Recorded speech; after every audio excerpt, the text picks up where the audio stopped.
எல்லாத்துக்கும் வணக்கம். Welcome to post market ரிப்போர்ட்டுங்க. எப்போ போல ஓவரால் மார்க்கெட் கண்டிஷன்ஸ் டிஸ்கஸ் பண்ணிடலாம்.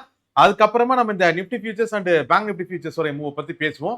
ஃபர்ஸ்ட் ஆஃப் ஆல் இந்த ஓவரால் மார்க்கெட் கண்டிஷன்ஸை பொறுத்த வரைக்குமே ரெண்டு விஷயம் தான் நம்ம டிஸ்கஸ் பண்ண வேண்டியது. ஜியோ பொலிட்டிக்கல் டென்ஷன் ஒன்று, அப்புறம் இந்த யுஎஸ் உடைய சுப்ரீம் கோர்ட் ட்ரம்ப்போடைய அந்த விசா ஃபீஸை கேன்சல் பண்ணியிருக்காங்க. இது செல்லாதுப்பா, நீ ஒவ்வொன்றும் செல்லாதாவே பண்ணிக்கிட்டு இருக்க அப்படிங்கிற மாதிரி சொல்லியிருக்காங்க.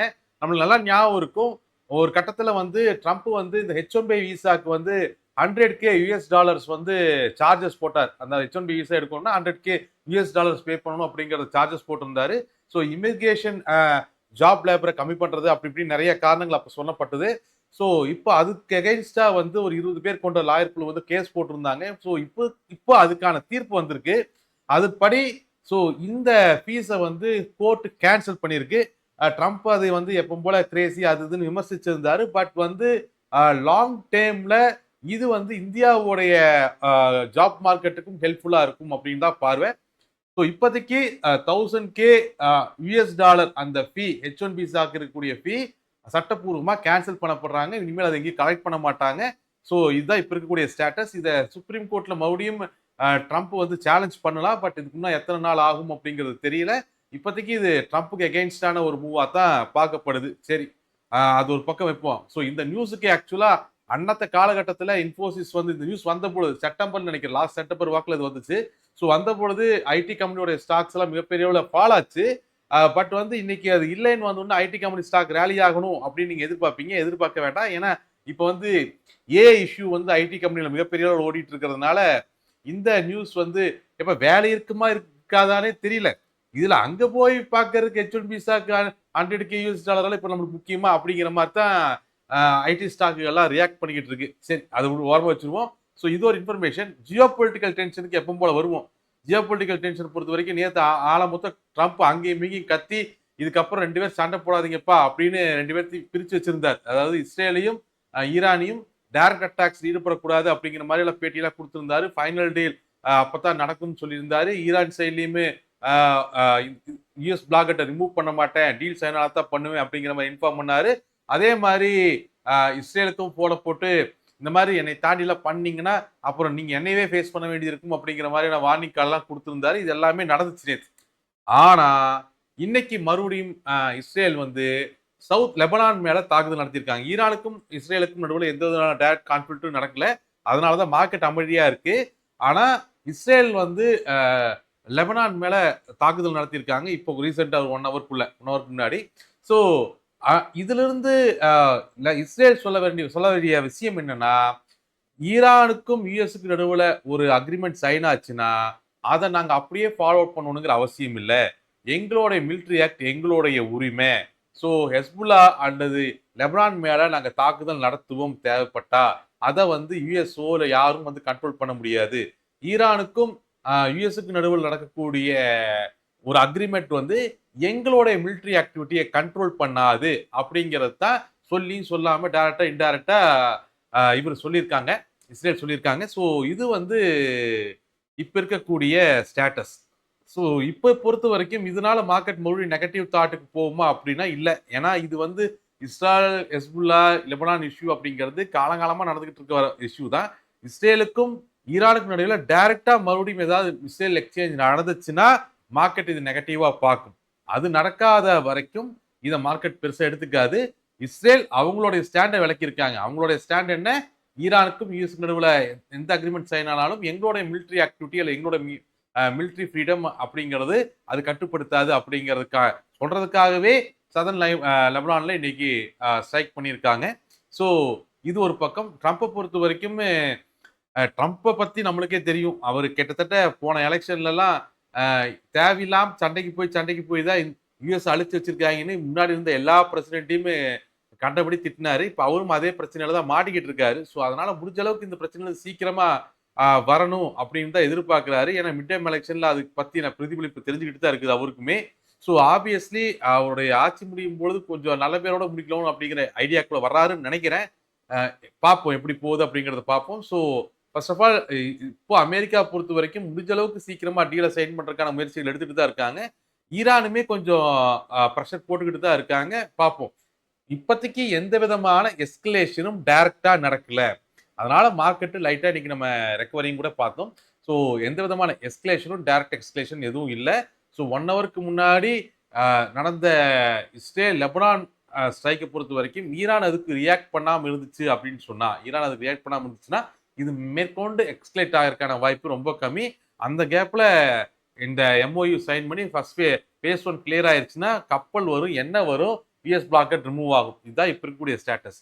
இதை தாண்டி முக்கியமான விஷயம் வந்து நாளைக்கு சாயங்காலம் மார்க்கெட் முடிஞ்சதுக்கு அப்புறம் யுஎஸ் ஓட இன்ஃப்ளேஷன் டேட்டா வருது. அதனால நாளைக்கு ஓவர் நைட்ல என்ன பொசிஷன் வைக்கிறீங்க அப்படிங்கிறத ஜாக்கிரதையா மூவ் பண்ணிக்கோங்க. ஏன்னா லாஸ்ட் வீக் இப்படித்தான் யுஎஸ் ஓட ஜாப் டேட்டா வந்துச்சு. ஏகப்பட்ட பேர்த்துக்கு எக்ஸ்பெக்ட் பண்ணதை விட ஜாப் டேட்டா அதிகமாக இன்க்ரீஸ் ஆயிருந்துச்சு. கிட்டத்தட்ட 1,20,000 ஜாப்ஸ் இன்க்ரீஸ் ஆயிருந்துச்சு. ஸோ அதுக்கு வந்து மார்க்கெட் எவ்வளோ பெரிய ரியாக்ஷன் கொடுத்ததுன்னு பார்த்தோம். ஏன்னா ரியாக்ஷன் அப்படிங்கிறது இத்தனை பேருக்கு வேலை புதுசாக கிடைச்சிருக்கு அப்படிங்கிறதுக்காக இல்லை, ரேட் கட் கிடைக்காது அப்படிங்கிறதுக்காக தான். ரேட் கட் கொடுக்க ரேட் கட் கொடுக்கறதுக்கான வாய்ப்பு இருக்காது அப்படிங்கிறதுக்காக தான். அதே மாதிரி நாளைக்கு சாயங்காலம் இன்ஃப்ளேஷன் டேட்டாமே ரொம்ப அதிகமாக வந்துச்சுன்னா மறுபடியும் ரேட் கட் கொடுக்க முடியாது அப்படிங்கிறத உறுதிப்படுத்திடுவாங்க. அதுக்கே தனியா மார்க்கெட் யூஎஸ் மார்க்கெட்ஸ் ரியாக்ட் ஆக ஆரம்பிச்சிடும் நெகட்டிவா. ரேட் கட்டுக்கான வாய்ப்பு இருந்தா தான் it's a positive for market. So inflation ரொம்ப அதிகமா இருந்துச்சுன்னா மறுபடியும் ரேட் கட்டுக்கான வாய்ப்பு இருக்காது. ஆல்ரெடி ஜாப் டேட்டாவுமே இன்ஃப்ளேஷனுக்கு சப்போர்ட் பண்ற மாதிரி தான் இருக்கு. ஸோ ஆக்சுவல் இன்ஃப்ளேஷன் டேட்டாவும் அதிகமாக வரும் பொழுது இது ரிஸ்கை கிரியேட் பண்ணும். ஆல்ரெடி சிட்டி குரூப்ஸோடைய ஸ்ட்ராட்டஜிஸ்ட் வந்து இன்னைக்கு பேசும்பொழுது நிறைய ஷார்ட் பெட்ஸ் வந்து கிரியேட் பண்ணியிருக்காங்க அப்படிங்கிறதெல்லாம் பேசினாரு. ஸோ நாளത്തെ டேட்டா ரொம்ப முக்கியம். அதை நம்ம நாளത്തെ போஸ்ட் மார்க்கெட்லையும் நம்ம அந்த யூஎஸோடைய இன்ஃப்ளேஷன் டேட்டா எப்படி எக்ஸ்பெக்டேஷன் எப்படி இருக்கு என்னங்கிறது நம்ம டீட்டெயிலாக பேசிடலாம். மற்றபடி பெரிய அளவுக்கான நியூஸஸ் எல்லாம் எதுவும் இல்லை. ஓகே, நம்மளுடைய டாரிஃப் டீலை பொறுத்த வரைக்கும் அது ஜூலைல தான் இப்போ தள்ளி போட்டுருக்கோம் நம்ம. ஸோ அதை நம்ம பார்க்கலாம். மற்றபடி மேக்ரோ எக்கனாமிக்ஸ் வந்து இன்னைக்கு ஓரளவுக்கு ஸ்டேபிளான ஒரு கண்டிஷன்ல தான் இருந்துகிட்டு இருக்கு. உரி பண்ணிக்கிற அளவுக்கு இப்பத்த வரைக்கும் விஷயம் கிடையாது. பட் என்ன நடந்தாலும் எப்பவும் போல நம்ம வேல்யூஸ்ல ஹெட்ஜஸ் எடுத்து டிசிப்ளினா மூவ் பண்ணிக்கலாம். அதுதான் இங்க முக்கியம். ஓகே, ஏன்னா எஸ்கலேஷன்ஸோ இல்லை ஜியோ பொலிட்டிக்கல்ஸோ மேக்ரோ எக்கனாமிக்ஸ் இது எல்லாமே மாறிக்கிட்டே தான் இருக்கும். ஓகே, நம்மளுடைய டிசிப்ளினும் ஹெட்ஜிங்ஸும் தான் நம்மளுடைய பணத்தை காப்பாற்றும். ஸோ அதை மட்டும் கரெக்டாக ஃபாலோ பண்ணிக்க நம்ம வேல்யூஸை டிஸ்கஸ் பண்ணி. ஸோ வேல்யூஸை பொறுத்த வரைக்கும் இன்னத்த மூவை பொறுத்த வரைக்குமே ஓரளவுக்கு காம்ப்ளிகேஷன்ஸ் இல்லாத மூவ் தான். பட் டீட்டெயிலாக அதை பேசிடலாம் நம்ம. Okay, first of all first Nifty ஃபியூச்சர்ஸை டிஸ்கஸ் பண்ணுவோம். நிஃப்டி ஃபியூச்சர்ஸை பொறுத்த வரைக்குமே லூப் ஏரியாவை தாண்டி மார்க்கெட் கீழே போகல. ஓகே, லூப் ஏரியாவை தாண்டி மார்க்கெட் கீழே போகல. லூப் ஏரியாவில் வந்து 23,128ங்கிற ஹடல் இருந்துச்சு. அதுக்கு கீழே மார்க்கெட் கொண்டு போகல. பிரைமரி சப்போர்ட்டுக்கு மார்க்கெட் கொண்டு போகல. மார்க்கெட்டை பொறுத்த வரைக்குமே பிரைமரி ரெசிஸ்டன்ஸ் 23,222 பிரேக் பண்ணி ஃபர்ஸ்ட் இன்ட்ராடே ரெசிஸ்டன்ஸ் 23,262 தான் மார்க்கெட் ரொம்ப நேரம் இன்னைக்கு உட்காந்துக்கிட்டு இருந்துச்சு. காலையில ஃபைட் பண்ணாங்க. அப்புறம் மறுபடியும் அரௌண்டு 12 மணிலிருந்து கிட்டத்தட்ட 2:30 வரைக்குமே அந்த 23,262 அப்படின்னு சொல்லக்கூடிய ஃபர்ஸ்ட் இன்ட்ராடே ரெசிஸ்டன்ஸை பிளாக் பண்றதுக்கு தான் பிஎஸ் ரொம்ப முயற்சி பண்ணிக்கிட்டு இருந்தாங்க. பட் என்னன்னா பிஎஸ் ஒரு மிகப்பெரிய டிஸ்அட்வான்டேஜ் என்னன்னா 23,262 ஃபர்ஸ்ட் இன்ட்ராடே ரெசிஸ்டன்ஸ் அவங்க தொடர்ந்து டிஃபெண்ட் பண்ணிக்கிட்டே இருந்தாலுமே அவங்கனால பிரைமரி ரெசிஸ்டன்ஸான 23,232க்கு கீழே கொண்டு வர முடியல. லாஸ்ட் அந்த 12:30 மணிலிருந்து மார்க்கெட்டோடைய மூவ் பார்த்தீங்க அப்படின்னு சொன்னா it's a heavy fight. First of all பிஎஸ்க்கு இருந்த மிகப்பெரிய டிஸ்அட்வான்டேஜ் என்னவா இருந்துச்சுன்னா பிரைமரி சப்போர்ட் கீழே போகல, பொசிஷனர்களுக்கு கீழே போகல. புல்ஸோட அட்வான்டேஜ் பிரைமரி ரெசிஸ்டன்ஸுக்கு மேல இருந்துச்சு. அண்ட் ஃபர்ஸ்ட் இன்ட்ராடே ரெசிஸ்டன்ஸை பிஎஸ் தொடர்ந்து டிஃபெண்ட் பண்ணாலுமே 23,232ங்கிற பிரைமரி ரெசிஸ்டன்ஸுக்கு கீழே புல்ஸ் அலோவ் பண்ணவே இல்லை. ஸோ ஃபர்ஸ்ட் இன்ட்ராடே ரெசிஸ்டன்ஸை பிரேக் பண்ணி அடுத்த இன்ட்ராடே ரெசிஸ்டன்ஸான 23,332 அச்சீவ் பண்ணி மார்க்கெட் ஆல்மோஸ்ட் அதே ஏரியால தான் க்ளோஸ் ஆயிருக்கு. பட் இருந்தாலும் ஓவராலா புல்ஸ் மார்க்கெட்டை டாமினேட் பண்ணிட்டாங்களா அப்படின்னு சொன்னா 23,362 பியர் மார்க்கெட்டோட ஸ்டார்டிங் பாயிண்ட். ஸோ அதுக்கு கீழே இருக்கிற வரைக்கும் ஸ்டில் அது பியர்ஸோடைய ஏரியா தான். ஸோ இன்னைக்கு இதுதான் மார்க்கெட்டோடைய ஓவரால் மூவ். ஸோ மார்க்கெட்டோடைய க்ளோஸை பொறுத்த வரைக்கும் ஆப்வியஸ்லி லூப் ஃபார்மேஷன்ஸ் இருக்கு இன்னைக்குமே. அது வந்து அந்த 23,362 அப்படின்னு சொல்லக்கூடிய அந்த மந்த்லி சப்போர்ட் அதை மையப்படுத்தி தான் லூப் ஃபார்மேஷன். 23,422 அதான் பிரைமரி சப்போர்ட், அதான் மந்த்லி சப்போர்ட் எல்லாமே. 23,422 தான் primary support and monthly support. அதுக்கு மேல ஹடில் 23,632. அதுக்கு மேல அடுத்தடுத்த மந்த்லி சப்போர்ட்ஸ் மந்த்லி ரெசிஸ்டன்ஸ் பார்த்தோம்னா 23,858ம் 23,928. அதுக்கு மேல ஹடில் 24,158. இன்ட்ராடே ரெசிஸ்டன்ஸை பொறுத்த வரைக்கும் 23,462, 532, 562. அதே மாதிரி லூப் ஏரியாவுக்கு கீழே 23,258 பிரைமரி சப்போர்ட். பிரைமரி சப்போர்ட் கீழே அடுத்த ஹடில்னு பார்த்தோம்னா 23,128. அதுக்கு கீழே அடுத்தடுத்த மந்த்லி சப்போர்ட்ஸ்னு பார்த்தோம்னா 22,938ம் 22,858. அதுக்கு கீழே அடுத்த ஹடில் 22,622. மந்த்லி சப்போர்ட்ஸ் இன்ட்ராடே சப்போர்ட்ஸை பொறுத்த வரைக்குமே 23,228, 23,162, 23,058 இதெல்லாம் இன்ட்ராடே சப்போர்ட்ஸ். ஸோ ஓப்பன் இன்ட்ரெஸ்ட்டை பொறுத்த வரைக்கும் அது எப்படி இருக்கு அப்படிங்கிறதையும் நம்ம ஒருட்டு பார்த்துடலாம். ஓப்பன் இன்ட்ரெஸ்ட்டை பொறுத்த வரைக்கும் இன்னைக்கு எக்ஸ்பிரி நாளத்தை எக்ஸ்பிரி ஓப்பன் பண்ணிக்கலாம். ரெண்டு பக்கமே டிஃபென்ஸ் ஒன்றும் குறைச்சல் இல்லை. டிஃபென்ஸ் வந்து நல்லா தான் பண்ணி வச்சிருக்காங்க. அட்டாக் பொசிஷன்ஸு ஓகே தான். 2 பேர் கம்மி பண்ணல. First day of expiry and நாளைக்கு வந்து இன்ஃப்ளேஷன் டேட்டா இருக்குங்கிறதுனால 2 பக்கமும் எக்ஸ்பெக்டேஷன்ஸை பார்க்க முடியுது. ஸோ கொஞ்சம் டீட்டெயிலாக வேணா போகலாம். இவங்களோட டிஃபென்ஸ் எது வரைக்கும் இருக்கு? இவங்களோட டிஃபென்ஸ் வந்து 500 வரைக்குமே இருக்கு. ஓகே, அது வரைக்குமே ஸ்ட்ராங்கான டிஃபென்ஸ் தான் பியர்ஸோடது. புல்ஸோட டிஃபென்ஸ் தான் கொஞ்சம் வீக்காக இருக்கு. புல்ஸோடைய டிஃபென்ஸ் அப்படிங்கிறது எக்ஸாக்ட்லி நீங்க பார்த்தீங்க அப்படின்னு சொன்னா இந்த 300ஓட முடிஞ்சு போச்சு. அந்த 362ங்கிறது ஏரியா இருக்கு இல்லையா, அதுக்கு கீழே தான் இவங்களோட டிஃபென்ஸ் ஸ்ட்ராங்கா இருக்கு. அதுக்கு மேல அட்டாக் பொசிஷன் 362 பிரேக் பண்ணி மார்க்கெட்டை மேல கொண்டு போகணும்னா 350, 400 இந்த ஓப்பன் இன்ட்ரெஸ்ட் வந்து பெரிய அளவில் இன்க்ரீஸ் ஆகணும். இந்த அட்டாக் பொசிஷன்ஸ் இன்க்ரீஸ் ஆகணும். அதெல்லாம் சொற்பமான அளவில் தான் இருக்கு. பட் கம்மி பண்ணல. அது வரைக்கும் சந்தோஷம் தான். பியர்ஸை பொறுத்த வரைக்குமே பியர்ஸ் ரேண்டமா அங்கங்க எல்லா இடங்கள்லயுமே கொஞ்சம் பொசிஷன்ஸை பில்ட் பண்ணியிருக்காங்க. ஓகே, புல்ஸோட டிஃபென்ஸ் ஸ்ட்ராங்கு. பட் 362 மையப்படுத்தி இருக்கக்கூடிய 350, 400 ரேஞ்சுகளில் நாளைக்கு பொசிஷன்ஸ் பில்ட் பண்ணா தான் அது புல்ஸ் கொஞ்சம் சாதகமாக இருக்கும். எனிவே ஓப்பன் இன்ட்ரெஸ்ட்ங்கிறது டெண்டன் டு சேஞ்ச். நாளைக்கு மறுபடியும் மாறும். காலையில் மறுபடியும் ஓப்பன் இன்ட்ரெஸ்ட் நீங்கள் செக் பண்ணணும். அதே மாதிரி பேங்க் நிஃப்டியை பொறுத்த வரைக்கும் அதுவுமே பிரைமரி ரெசிஸ்டன்ஸ்க்கு மேலே தான் ஓப்பன் ஆச்சு. ஓப்பன் ஆன உடனே 54,882ங்கிற அந்த சிங்கோட எண்ட் பாயிண்ட்டை அச்சீவ் பண்ணுச்சு. அந்த இடத்துல மார்க்கெட்டை பியர்ஸ் டிஃபெண்ட் பண்ணுறதுக்கு முயற்சி பண்ணுறதை பார்த்தோம்.